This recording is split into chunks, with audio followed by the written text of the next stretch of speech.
Estabelecer limites vai fazer com que as pessoas gostem menos de mim? Bom dia, boa tarde, boa noite. Seja muito bem-vindo, bem-vinda ao Papo Reto. Bora bater um papo? Então, estabelecer limites vai fazer com que as pessoas gostem menos de mim? Não necessariamente. Vamos lá, deixa eu explicar um pouco mais a minha linha de raciocínio.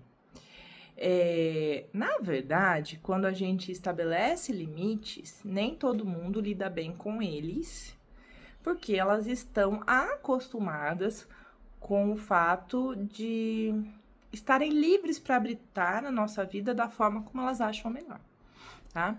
E aí, quando eu estabeleço limites, eu me coloco em primeiro lugar, eu entendo se aquilo me faz bem ou faz mal, se eu verbalizo, né, se eu sentir algum desconforto, se eu verbalizo meus sentimentos, se eu peço pro outro não fazer mais alguma coisa, né?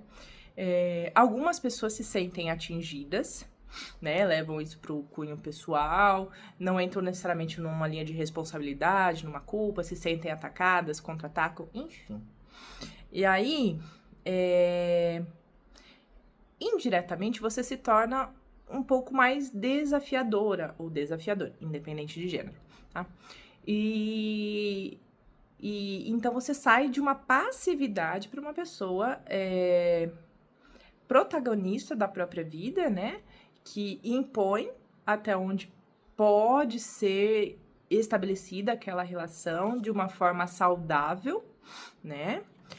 Mas você deixa de ser conveniente, né? Você deixa de ser inofensivo, você é pouco relevante de certa forma, né? E aí, não adianta realmente a gente esperar que todo mundo goste, concorda? E tá tudo bem, porque esse aí também é um outro, fala tudo bem, mas não é tão tudo bem assim, né? É um processo que a gente vai elaborando. E aí eu perdi a linha do raciocínio, né? Tava falando sobre gostar. Ah, lembrei.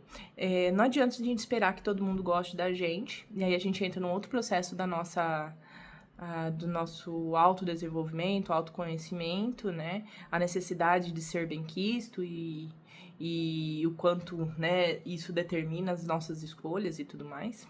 Mas aí é papo para um outro vídeo e também para terapia de alguns ou de todos nós, de certa forma, tá?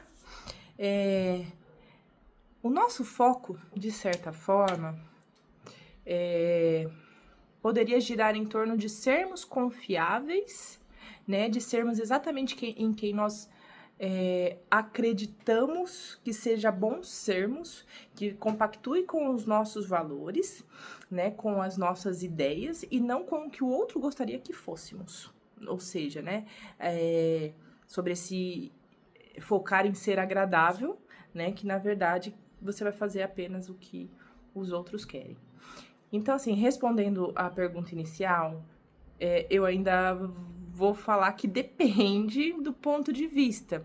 Porque se você é benquista naquele local porque você é inofensivo, então será que as pessoas realmente gostam de você? Então, o papo reto de hoje foi sobre isso, tá bom? Um grande beijo pra vocês e até o próximo.